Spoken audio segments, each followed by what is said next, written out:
Regardons avec un peu plus de précision notre servomoteur brushless avec frein intégré. En le démontant, on voit le premier disque ferro-dos ainsi qu'un second en métal maintenu en pression par des ressorts. On alimente en 24 volts continu l'électroaimant, le disque en métal se décolle. On libère ainsi l'axe couplé au disque à ferro-dos. On a aussi parlé dans la dernière vidéo du codeur placé à l'arrière de notre servomoteur. Il est, comme on l'a dit, muni d'un disque en verre très fragile, c'est pourquoi il ne faut pas taper à l'arrière du servomoteur. Il peut être parfois aussi en plastique comme ce codeur un peu plus complexe. Ça va nous permettre en tout cas de mieux comprendre comment il est constitué. On voit ici une alternance de barres noires et transparentes. C'est celles-ci qui vont être lues par des détecteurs permettant de connaître précisément la position angulaire de l'axe.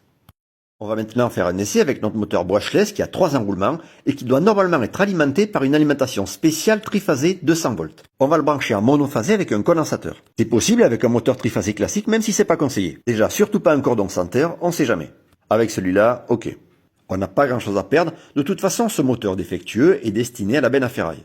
Le but est de vérifier s'il pourrait tourner ainsi plus ou moins longtemps sans son boîtier électronique d'alimentation. On branche le condensateur de démarrage, comme on l'a vu sur le schéma précédent. Voilà, tout est prêt pour faire notre essai. Il a tourné 2 secondes, très bizarrement d'ailleurs, un second essai. Beaucoup de vibrations, mais le moteur s'arrête. On dirait même que le disjoncteur a sauté. Le moteur est très chaud, on va le démonter. Au moins, un des enroulements a certainement dû griller. Et c'est ce qui va d'ailleurs être confirmé à l'ohmmètre par la suite. Ok, donc ce moteur est performant dans les conditions prévues d'utilisation. Mais il ne supporte pas d'imprécision au niveau de la tension et de la fréquence.